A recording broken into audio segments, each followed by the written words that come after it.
पवित्र शास्त्र प्रेरितों के काम अध्याय 13।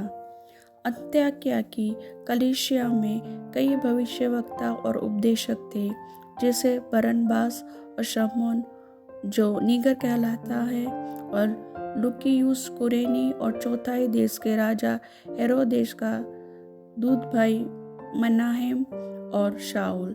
जब वे उपवास सहित प्रभु की उपासना कर रहे थे तो पवित्र आत्मा ने कहा, मेरे लिए बरनबास और शाऊल को उस काम के लिए अलग करो जिसके लिए मैंने उन्हें बुलाया है।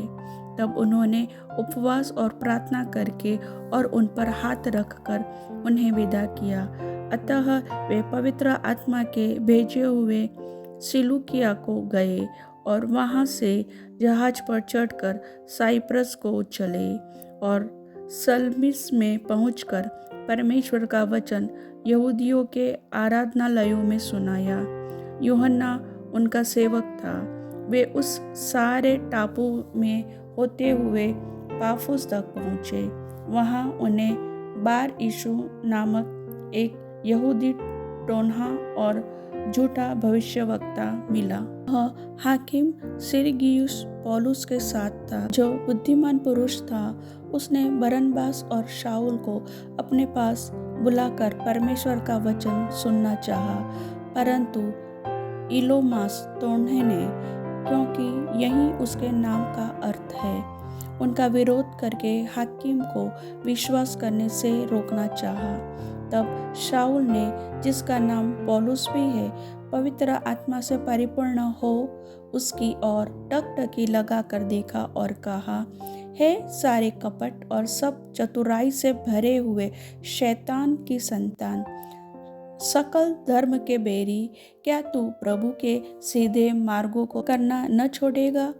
अब देख, प्रभु का हाथ तुझ पर लगा है और तू कुछ समय तक अंधा रहेगा और सूर्य को न देखेगा।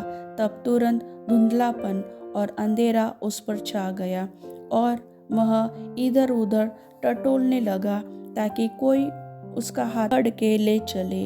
तब हाकिम ने जो हुआ था उसे देखकर और प्रभु के उपदेश से चकित होकर विश्वास किया। पौलुस और उसके साथी पाफुस से जहाज खोलकर पंफुलिया के पिरगा में आए और यूहन्ना उन्हें छोड़कर यरूशलेम को लौट गया। पिरगा से आगे बढ़कर वे पिसिदिया के अंताकिया में पहुंचे और सब्त के दिन आराधनालय में जाकर बैठ गए।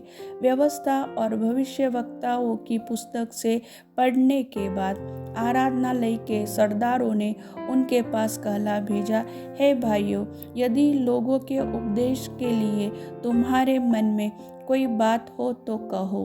तब पौलुस ने खड़े होकर और हाथ से संकेत करके कहा, इजराइलियों और परमेश्वर से डरने वालों, सुनो।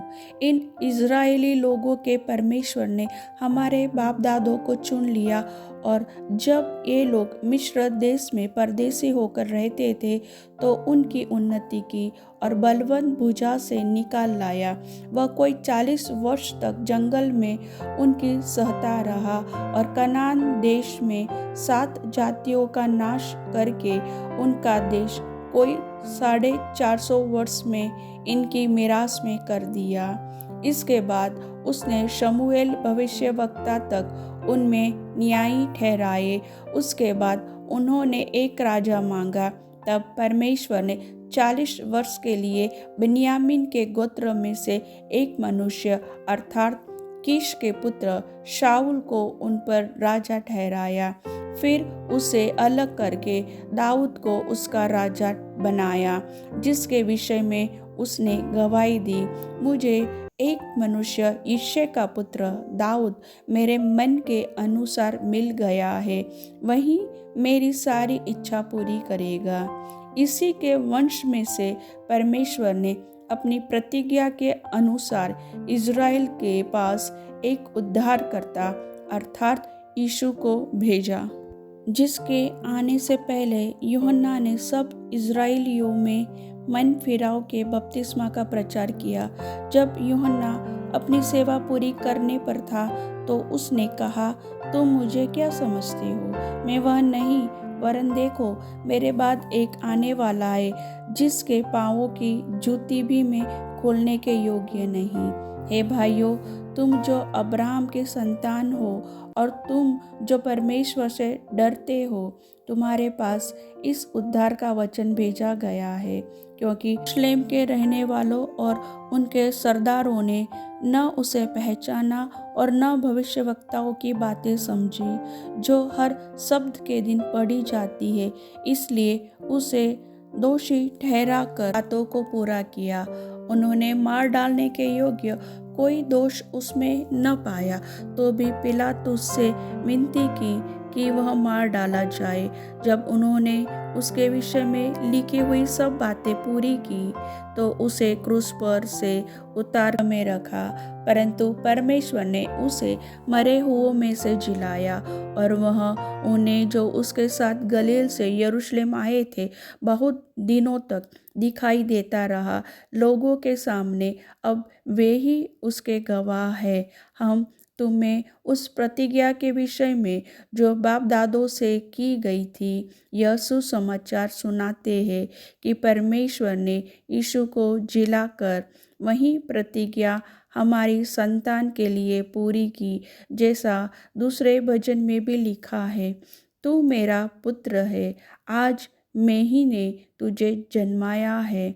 और उसके इस रीति से मरे हुओं में से जिलाने के विषय में भी कि वह कभी न सड़े, उसने यों कहा है, मैं दाऊद पर की पवित्र और अटल कृपा तुम पर करूँगा।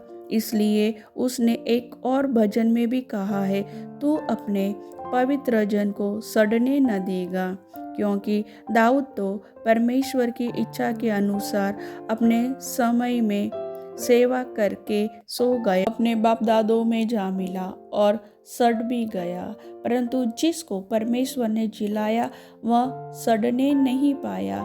इसलिए हे भाइयों, तुम जान लो कि इसी के द्वारा पापों की क्षमा का सुसमाचार तुम्हें दिया जाता है। और जिन बातों में तुम मूसा की व्यवस्था के द्वारा निर्दोष नहीं ठहर सकते थे, उन्हीं सब में हर एक विश्वास करने वाला उसके द्वारा निर्दोष ठहराता है। इसलिए चौकस रहो, ऐसा न हो कि जो भविष्यवक्ताओं की पुस्तक में आया है तुम पर भी आ पड़े। है निंदा करने वालों, देखो और चकित हो और मिट जाओ, क्योंकि मैं तुम्हारे दिनों में एक काम करता हूँ, ऐसा काम कि यदि कोई तुमसे उसकी चर्चा करे तो तुम कभी विश्वास न करोगे। उनके बाहर निकलते समय लोग उनसे विनती करने लगे कि अगले शब्द के दिन हमें ये बातें फिर सुनाई जाए। जब सभा उठ गई तो यहूदियों और यहूदी मत में आए हुए भक्तों में से बहुत से पौलुस और बरनबास के पीछे हो लिए और उन्होंने उनसे बातें करके समझाया कि परमेश्वर के अनुग्रह में बने रहो। अगले शब्द के दिन नगर के प्रायः सब लोग परमेश्वर का वचन सुनने को इकट्ठे हो गए, परंतु यहूदी भीड़ को देखकर डाह से भर गए और निंदा करते हुए पौलुस की बातों के विरोध में बोलने लगे। तब पौलुस और बरनबास ने निडर होकर कहा, अवश्य था कि परमेश्वर का वचन पहले तुम्हें सुनाया जाता, परंतु जब तुम उसे दूर हटाते हो और अपने को अनंत जीवन के योग्य नहीं ठहराते, तो देखो हम अन्य जातियों की ओर फिरते हैं, क्योंकि प्रभु ने हमें यह आज्ञा दी है, मैंने तुझे अन्य जातियों के लिए ज्योति ठहराया है, ताकि तू पृथ्वी की छोर तक उद्धार का द्वार हो। यह सुनकर अन्य जातीय आनंदित हो परमेश्वर के वचन की बड़ाई करने लगे और जितने अनंत जीवन के लिए ठहराए गए थे उन्होंने विश्वास किया। तब प्रभु का वचन उस सारे देश में फैलने लगा, परंतु यहूदियों ने भक्त और कुलीन स्त्रियों को और नगर के प्रमुख लोगों को उस्काया और पौलुस और बरनबास के विरुद्ध उपद्रव करवाकर उन्हें अपनी सीमा से निकाल दिया। तब वे उनके सामने अपने पाँवों की धूल झाड़कर इकुनियुस को चले गए और चेले आनंद से और पवित्र आत्मा से परिपूर्ण होते गए। परमेश्वर वचन के सुनने वाले को वचन का आशीष दे। आमीन।